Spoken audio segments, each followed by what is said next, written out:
ഇടുക്കി മറയൂരിൽ സ്കൂളിലേക്ക് പോകാനായി ഓട്ടോറിക്ഷ കാത്തു നിൽക്കുകയായിരുന്ന 8 വയസ്സുകാരനെ കാട്ടുപോത്ത് ആക്രമിച്ചു. ഗുരുതരമായി പരിക്കേറ്റ കുട്ടിയെ തൊടുപുഴയിലെ സ്വകാര്യ ആശുപത്രിയിലേക്ക് മാറ്റി. സംഭവത്തിൽ പ്രതിഷേധിച്ച് നാട്ടുകാർ മറയൂർ മൂന്നാർ സംസ്ഥാന പാത ഉപരോധിച്ചു.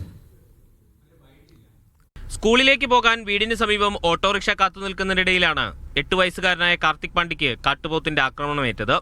മറയൂർ പള്ളനാട് മേഖലയിൽ ഇന്ന് രാവിലെ 8:30യോടെയാണ് സംഭവം. ഗുരുതരമായി പരിക്കേറ്റ കുട്ടിയെ ആദ്യം മറയൂരിലെ സ്വകാര്യ ആശുപത്രിയിലും തുടർന്ന് വിദഗ്ധ ചികിത്സയ്ക്കായി തൊടുപുഴയിലെ സ്വകാര്യ ആശുപത്രിയിലേക്കും മാറ്റി. സംഭവത്തിന് പിന്നാലെ നാട്ടുകാർ മറയൂർ മൂന്നാർ സംസ്ഥാന പാത ഉപരോധിച്ച് പ്രതിഷേധിച്ചു. നാട്ടുകാരുടെ ആവശ്യം മൊത്തത്തിൽ ഈ അക്രമികളായുള്ള കാട്ടുപോത്തുകൾ, നാട്ടിലിറങ്ങി നടക്കുന്ന കാട്ടുപോത്തുകൾ ഇവിടുന്ന് വെടിവെച്ച് വേറെ എവിടെയെങ്കിലും കാട്ടകത്ത് വിടാൻ വേണ്ടി ഫോറസ്റ്റ് ഇടപെട്ടില്ലെങ്കിൽ ശക്തമായിട്ടുള്ള സമരം.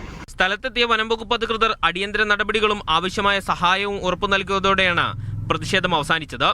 ജനവാസ മേഖലയിലേക്ക് കാട്ടുപോത്തുകൾ ഇറങ്ങുന്നത് തടയാൻ സ്ഥിരമായ പ്രതിരോധ നടപടികൾ ഉടൻ സ്വീകരിക്കണമെന്നാണ് നാട്ടുകാരുടെ ആവശ്യം. മീഡിയ 1 ഇടുക്കി.